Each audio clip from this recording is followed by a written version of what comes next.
Morning student, कैसे हैं बेटा आप लोग। नीट का पेपर खत्म हो चुका है, अब आप लोग घर पे आ गए होंगे, आप लोग आंसर का इंतजार कर रहे होंगे और आंसर मिला भी रहे होंगे। तो बिल्कुल परेशान मत होइएगा बेटा, पेपर कैसा भी हो आपने हार्ड वर्क किया, हार्ड वर्क का आपको फल जरूर मिलेगा बेटा। इसलिए बिल्कुल अपने दिमाग से कोई टेंशन मत रखिए, आज आराम से पूरी रात सोइए, आंसर्स मिलाइए और टेंशन बिल्कुल नहीं लेना बेटा। अगर आपको लगता है पेपर बहुत अच्छा हुआ तो बहुत अच्छी बात है। अगर आपको कहीं भी पेपर में कोई डाउट, दिक्कत, परेशानी लग रहा पेपर खराब हो गया तो बिल्कुल कहीं कुछ मत सोचिएगा, फिर से अपनी तैयारी में लग जाइएगा बेटा। कोशिश करने वालों की कभी हार नहीं होती है, हमेशा ध्यान रखिएगा। तो चलिए बेटा हम लोग सीधे आते हैं पेपर पे और केमिस्ट्री के कुछ क्वेश्चन के आंसर देखते हैं, उनको डिस्कस करते हैं। सबसे पहले मैं केमिस्ट्री के पेपर की बात करूं तो बेटा अगर ये कहा जाए बहुत टफ था, ये भी नहीं सही है। अगर ये कहा जाए बहुत इजी था तो ये भी नहीं है। पेपर आपका मीडियम था जिसमें आपको 45 में 35 से ऊपर क्वेश्चन सॉल्व कर सकते थे। इसमें बेटा देखिए ऑर्गेनिक का पेपर जो था वो मीडियम था। फिजिकल के क्वेश्चन बहुत आसान थे जिसमें आपको बहुत ज्यादा कैलकुलेशन नहीं करना था। कुछ क्वेश्चन ऐसे थे जो ऐसे टिक मार के आपको आगे बढ़ते जाना था। कुछ इनऑर्गेनिक के क्वेश्चन थे जो आपको लर्न होंगे तो आप सॉल्व कर सकते थे, अदरवाइज सॉल्व नहीं कर सकते थे। तो बिना टाइम वेस्ट किए बेटा हम लोग सीधे क्वेश्चंस पे आते हैं और इस बार केमिस्ट्री का सबसे पहला क्वेश्चन इलेक्ट्रोकेमिस्ट्री से क्वेश्चन है। जोरदार क्वेश्चन है, बहुत ही आसान क्वेश्चन है, पूछना नहीं तो बता दूंगा ये एनसीईआरटी का क्वेश्चन है। और आप कहोगे एनसीईआरटी का क्वेश्चन है भैया कहां से आया है। अरे यार एनसीईआरटी का पेज खोलो और जो राइट साइड में एक्सरसाइज की सबसे नीचे वाली लाइन है ना, सबसे नीचे वाली लाइन उसी में देखना ये पूरा स्टेटमेंट दिया है। क्वेश्चन फंसाएगा, कहेगा conductivity of centimolar solution at 25 degree Celsius is this.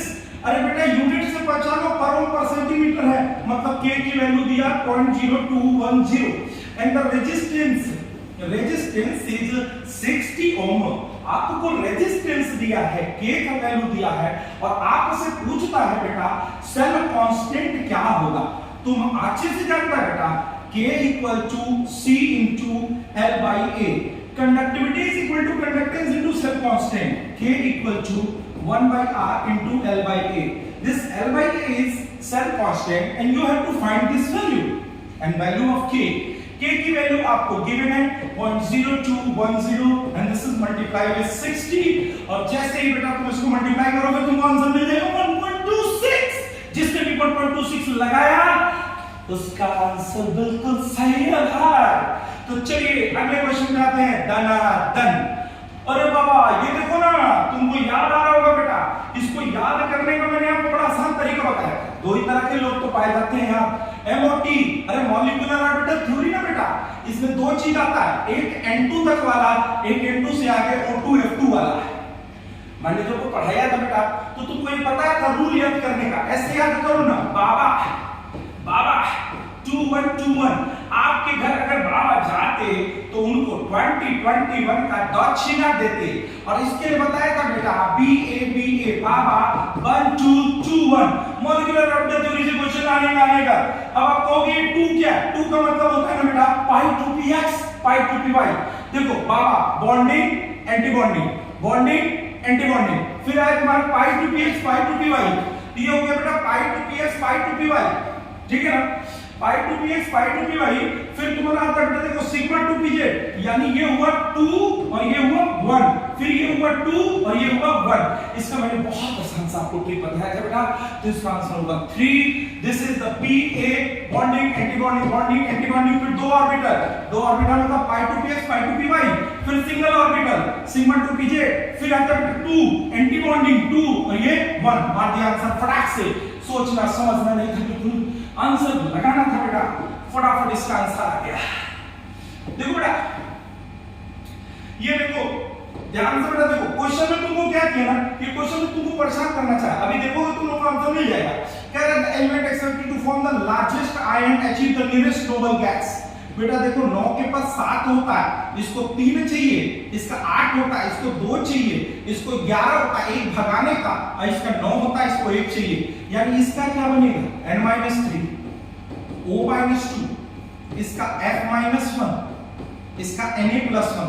तुमको पता है बेटा ये आइसो इलेक्ट्रॉनिक है, इसको दो तरीके से निकाल सकते हो तुम, Z/A, Z प्रोटॉन और ये इलेक्ट्रॉन। ये हो गया 7/10 और ये हो गया तुम्हारा 11/10, ये 9 7 8 9 सबके पास इलेक्ट्रॉन कितने हैं 10। Z/A की वैल्यू जो है ना इसकी क्या है बेटा कम, Z/E कम तो साइज क्या होता है बेटा इसका ज्यादा, तो इसकी वैल्यू क्या होगी बेटा ज्यादा, इसका साइज क्या होगा ज्यादा, ये होगा इसका आंसर। कॉपी में देख लेना बेटा, पीरियोडिक टेबल का ये क्वेश्चन है, पीरियोडिक टेबल में आपको मैंने इसको बताया है। चलिए अगले क्वेश्चन पे आते हैं बेटा। ये देखो बेटा गैसेस स्टेट का क्वेश्चन है। गैसेस स्टेट में बेटा अब देखो जैसे मान लीजिए आपको क्वेश्चन दिया हुआ है पीवी का ग्राफ है, पीवी का ग्राफ देखिए बेटा आपको क्वेश्चन दिया होगा फटाफट देखना है बेटा। पहले मैं इसको ठीक करता हूं बेटा। सपोज जैसे आपको दिया है मैंने लिखा PV is equal to RT, मैंने लिखा PV is equal to 1/v RT. मैंने एक लाइन यहाँ पे ड्रॉ किया बेटा, लाइन ड्रॉ किया तो 1/v 1/v 1/v इस पे सब ये क्या हो गया कांस्टेंट, ये वैल्यू भी क्या हो गई कांस्टेंट। यहाँ पर ये क्या है बेटा P1, यहाँ पे क्या है P2 और यहाँ पे क्या है P3 और P डायरेक्टली प्रोपोर्शनल किसके है T के, यानी कि P3 is greater than P2 is greater than P1, that's why T3 is greater than P2 is greater than T1। मुझे तो पहला वाला ही आंसर यहाँ पे आपको मिल गया बेटा। देखिए पहला आंसर ही मुझे खट से यहाँ पे मिल गया, आगे कुछ सोचने की जरूरत ही नहीं थी। ठीक है आगे बढ़िएगा बेटा। अरे ये देखो बेटा ये क्वेश्चन है इनर्ट पेयर इफेक्ट का।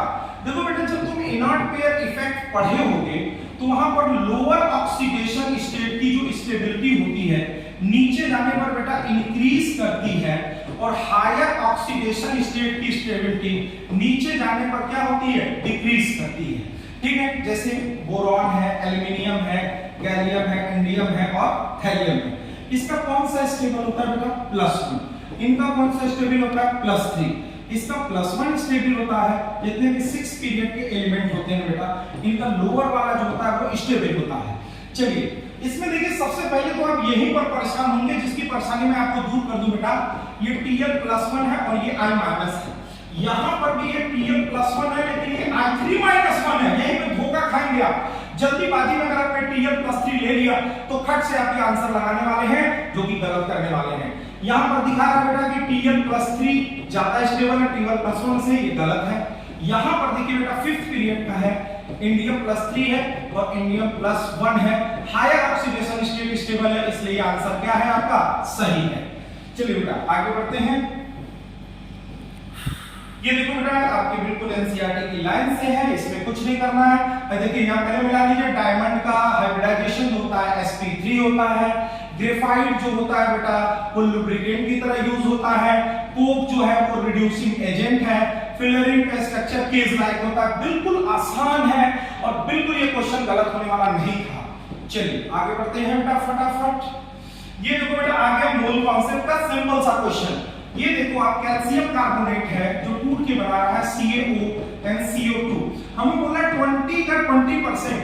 पहले देखो 20 का 20% हुआ कितना बेटा 4 ग्राम। ठीक अब मुझे पता करना है इसके 4 ग्राम से आपका right option for the mass of CO2 produce, इस CO2 का कितना बनेगा। पहले देखो बेटा ये इसका 1 मोल है तो इसका भी कितना मोल है 1 मोल है, इसका मतलब इसका कितना ग्राम है 100, तो इसका कितना होगा बेटा 44 ग्राम। तो 1 से कितना हो जाएगा बेटा 44/100 और हमसे पूछा है इसका 4 ग्राम से कितना होगा, तो बेटा इसको सॉल्व कर लीजिएगा 44/100 × 4 और ये आ जाएगा 1.76।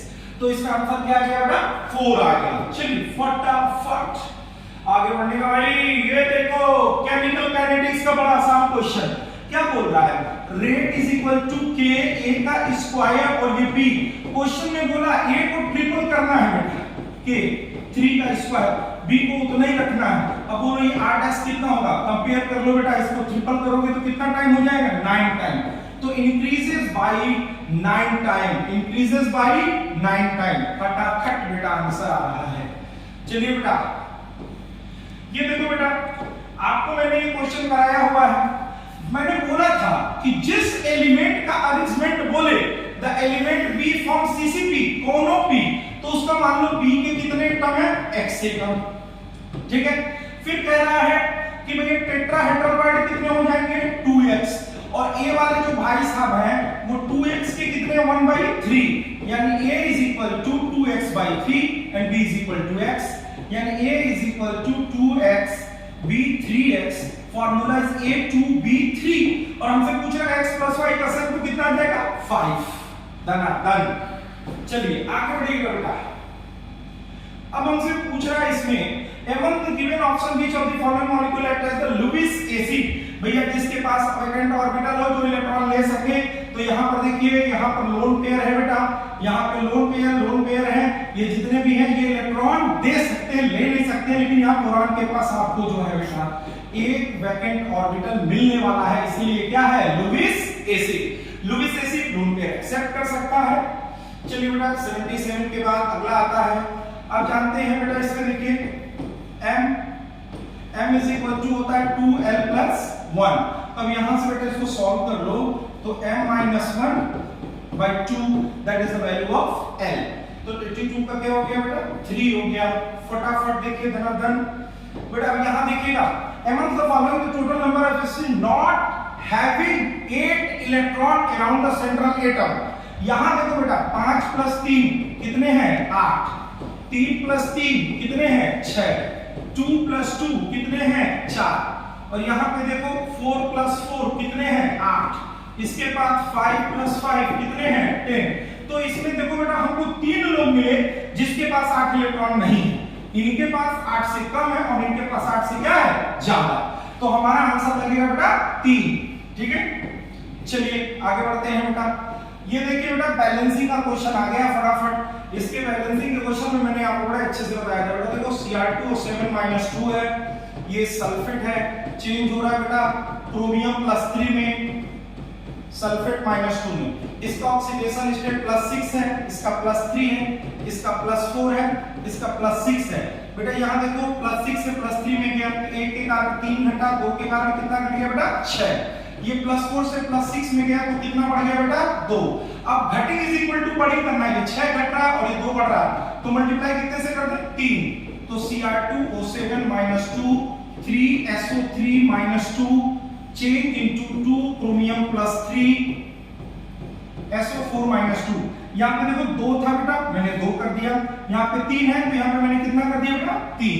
अब हमको बैलेंस करना है चार्ज। यहाँ -2 है, -6 है, यहाँ +6 है, यहाँ -6 है, -6 इधर है, -6 इधर है, कोई बवाल ही नहीं है। -2 के लिए हमें जोड़ना है बेटा इधर 2 हाइड्रोजन आयन और इसके लिए जोड़ देना है बेटा 6 हाइड्रोजन आयन। यानी अब रिएक्शन हो गया बेटा 8 hydrogen ion plus Cr2O7 - 2 and this is the SO3 - 2 change into 2 chromium +3 3SO4 - 2। ठीक है। And the last step you have to balance the oxygen here 4 3 12 oxygen is here and 3 3 9 and 7 9 plus 7 how much 16। तो 12 उधर 16 इधर है, इसका मतलब 4 oxygen ज्यादा है। तो यहाँ पे क्या जोड़ देना बेटा 4H2O। कितना जोड़ देना बेटा 4H2O। अब यहाँ पे हम लोग आंसर पे आते हैं बेटा। देखिए बेटा फटाफट यहाँ 7 था 16 हो गया। चलिए अब ऑप्शन यहाँ पे मैच किया जाए बेटा। तो हमारे पास आ गया क्रोमियम का, क्रोमियम +3। क्रोमियम +3 का कितना आ गया बेटा चेक करिए। ये A है, ये B है और ये क्या है C। तो A हमारे पास आया है 1। ये कितना आ गया बेटा 1। चलिए A की वैल्यू 1 आ गई। SO3 की वैल्यू आई है हमारे पास 3 और हाइड्रोजन आयन की वैल्यू आई है 8। तो 138 इज द आंसर। चेक कर सकते हैं बेटा, आपका बिल्कुल सही है। चलिए ये क्वेश्चन